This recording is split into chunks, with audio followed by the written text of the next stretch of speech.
For many kids growing up in America's schools, it's easy to get the message that good grades are everything.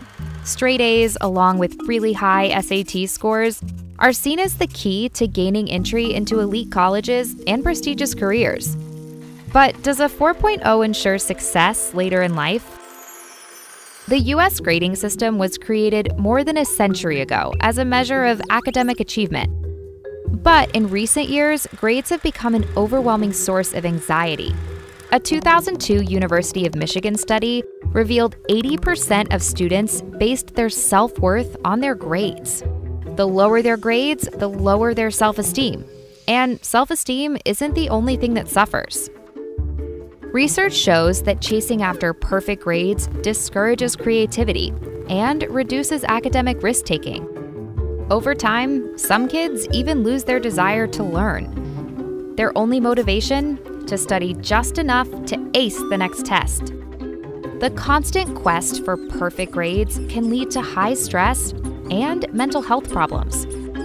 A recent study by New York University's College of Nursing tracked students attending two highly selective private high schools. 80% of students reported feeling a great deal of stress or somewhat stressed on a daily basis. Some students feel the need to resort to cheating to boost their GPAs. In a national survey of 24,000 students from 70 high schools, 64% admitted to cheating on a test. With college entrance exams like the SAT and ACT, the pressure can be just as intense. While one might think students with the highest scores do better in college, that's not always true. A 2014 study followed more than 123,000 students who attended universities with test-optional admissions policies. The goal was to compare kids who submitted test scores to those who didn't. The researchers found that when it came to grades and graduation rates, the SAT and ACT test scores didn't correlate with how well a student performed in college. Students with top grades in high school but only mediocre test scores actually did better in college than students with higher test scores but lower grades. That's because high school grades demonstrate a pattern of commitment to hard work, but a test taken once during an afternoon only reflects performance on a single given day. What about top academic achievers? Do valedictorians go on to have disproportionately more success than their peers? A Boston College researcher tracked more than 80 valedictorians over 14 years to find out how they fared in the real world.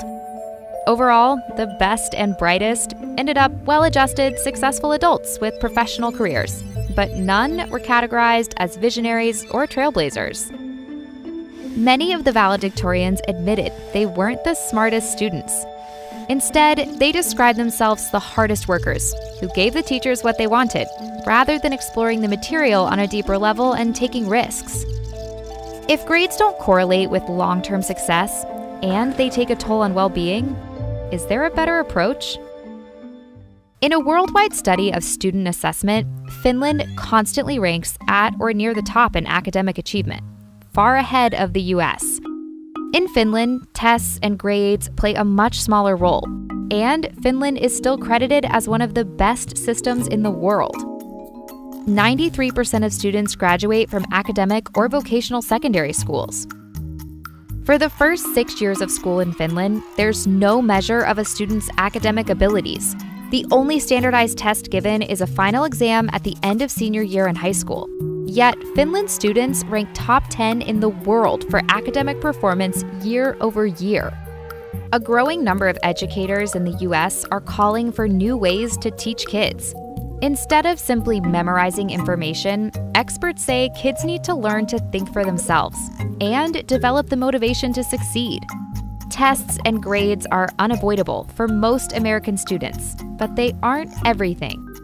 For many, the key to success will be finding a lifelong passion for learning that extends beyond good grades, test scores, and graduation day.